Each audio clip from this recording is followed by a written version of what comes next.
Καλησπέρα σας. Ανέβηκα στο βήμα για 3 παρατηρήσεις επειδή παλαιότερα είχα περιθωριακά ασχοληθεί με το υποσυζήτηση θέμα και επιμένω στο περιθωριακά, γιατί καμιά φορά το περιθώριο είναι πιο σημαντικό από το κυρίως κείμενο.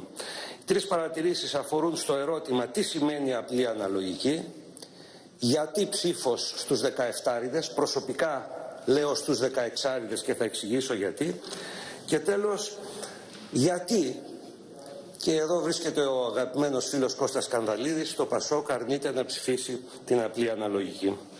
Τι σημαίνει απλή αναλογική? Είναι η ομαλή μέθοδος μέτρησης, όπου το 1 σημαίνει 1, το 1 το μετράς για 1, το 2 για 2 και ούτω καθεξής. Τι ισχύει σήμερα? Μια ανώμαλη μέθοδος μέτρησης, όπου το 1 σημαίνει για τον πρώτον 1,5 και για τον τελευταίο σημαίνει 0,8%.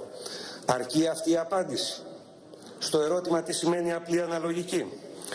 Απλή αναλογική σημαίνει πολιτισμός της συνένεσης, διότι η απλή αναλογική αργά ή γρήγορα κατά κανόνα οδηγεί σε συμμαχικές κυβερνήσεις. Ποιες είναι οι απόψεις που υποστηρίχθηκαν εδώ? Η άποψη όχι στην απλή αναλογική. Δεν είστε άξιοι για αυτόν τον πολιτισμό της συνένεσης, τον πολιτισμό των συμμαχιών.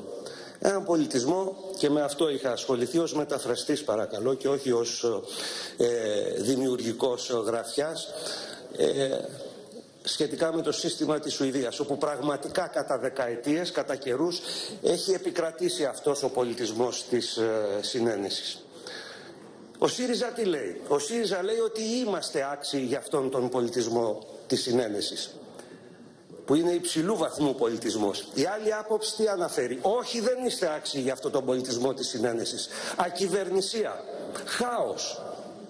Ξέρετε, το επιχείρημα μπορεί να λειτουργήσει και διαφορετικά. Συζητούσα αυτό το θέμα με έναν καθηγητή του Carnegie Mellon, λέγοντας ακριβώς αναφέροντας αυτό το επιχείρημα, ότι η απλή αναλογική θα οδηγήσει σε ακυβερνησία, υποστηρίζουν ορισμένοι, και ότι εμείς δεν μπορούμε να συμφωνήσουμε και θα χαθεί ο κόσμος επειδή δεν μπορούμε να συμφωνήσουμε, σε κρίσιμες στιγμές μάλιστα. Η απάντησή του ήταν η εξής: μήπως δεν μπορείτε να φτάσετε στον πολιτισμό της συνένεσης επειδή ακριβώς δεν έχετε απλή αναλογική, επειδή τίποτε δεν σας υποχρεώνει να μιλήσετε μεταξύ σας δημιουργικά, να βρείτε τον κοινό τόπο και τελικά να καταλήξετε ακόμη και σε συμμαχικές κυβερνήσεις? Λοιπόν, δεν θέλω να δεχθώ ότι αυτή η χώρα δεν είναι άξια ενός τέτοιου πολιτισμού. Και βέβαια κατά τα άλλα λέμε τα μεγάλα λόγια, εμείς που δημιουργήσαμε τη δημοκρατία και ούτω καθεξής, στο πλαίσιο μιας προγονοπληξίας που όταν καλούμαστε να την αποδείξουμε σήμερα διαψευδόμαστε. Αυτό ως προς την πρώτη παρατήρηση. Πρέπει να είμαστε άξιοι για τον πολιτισμό της συνένεσης και επιτέλους πρέπει να εγκαταλείψουμε την νοοτροπία του τίποτε δεν μπορεί να γίνει. Έρχομαι στην ψήφο στους 17χρονους. Δεν την ονομάζω ψήφο στους 17χρονους προσωπικά, αλλά ψήφο στους 16χρονους. Γιατί αυτό ακριβώς δοκιμάστηκε στο δημοψήφισμα για την ανεξαρτησία της Σκωτίας. Έχω ένα δημοσίευμα εδώ του Guardian του 2014, 17 Δεκάτου. Δεν το δίνω στα πρακτικά, όποιος ενδιαφέρεται του το συνιστώ, ας το ανασύρει από το διαδίκτυο, δεν θα χαλάσω το αρχείο μου. Τι προσπάθησαν, ποια είναι η συζήτηση που γίνεται στην Αγγλία? Και όσοι εναντιώνονται στην ψήφο στα 17, γιατί τουλάχιστον δεν μελετούν αυτό που έχει συμβεί στις άλλες χώρες? Γιατί στο δημοψήφισμα για την ανεξαρτησία της Σκωτίας ψήφισαν οι 16'ριδες? Επαναλαμβάνω, οι 16'ριδες. Διότι στην Αγγλία, στη Βρετανία γίνεται μια μεγάλη συζήτηση. Γιατί οι νέοι απεχθάνονται την πολιτική? Αναρωτιούνται. Θέλουν εμπράκτως να απαντήσουν αυτό το ερώτημα και να επιλύσουν αυτό το πρόβλημα, φέρνοντας τους νέους κοντά στην πολιτική. Είναι κάτι που θα έπρεπε εμείς να το αναφέρουμε στους έφηβους βουλευτές που ήταν προχτές εδώ στην αίθουσα της Ολομέλειας. Προσπαθώντας λοιπόν να μειώσουν την απαρέσκεια των νέων στην πολιτική, εφήρμοσαν στην Σκωτία για πρώτη φορά την ψήφο στα 16. Το δημοσίευμα του Guardian αναφέρει ότι οι 16άριδες συμπεριφέρθηκαν υποδειγματικά. Όμως ούτε οι Σκοτσέζοι δεν έχουν τολμήσει ακόμη να νομοθετήσουν την ψήφο στα 17. Εν πάση περιπτώσει, το πείραμα έγινε στη Σκωτία κατά τη διεξαγωγή του δημοψηφίσματος για την ανεξαρτησία της και στέφθηκε στην πράξη με απόλυτη επιτυχία. Τα παιδιά, μεταφράζω από το δημοσίευμα του Guardian που σας προανέφερα, συζήτησαν σοβαρά, είπαν πράγματα που δεν τόλμησαν οι μεγάλοι και παρότι απεχθάνονται την πολιτική προσήλθαν μαζικά στις κάλπες.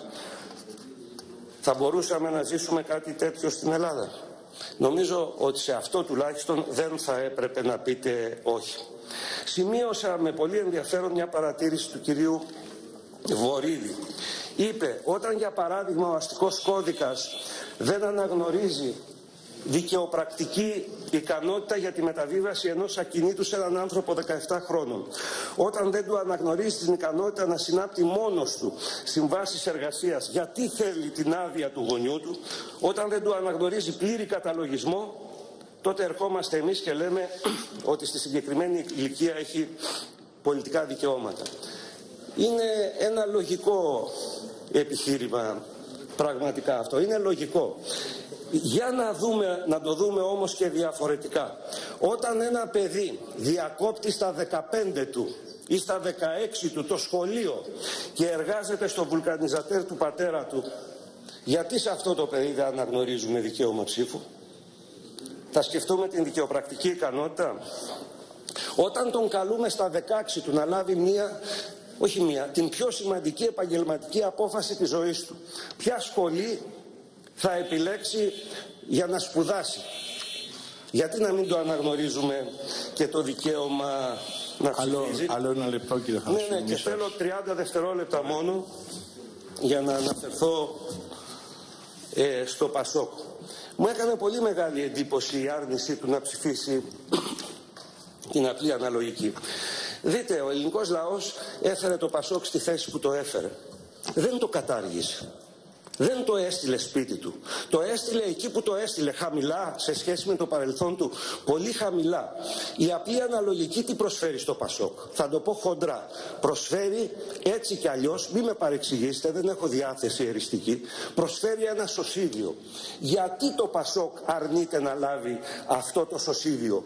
Ποιος αποφάσισε να δολοφονήσει το Πασόκ προτού αποφασίσει να κάνει κάτι ανάλογο ο ελληνικός λαός? Με αυτό το ερώτημα σας ευχαριστώ που με ανεχθήκατε.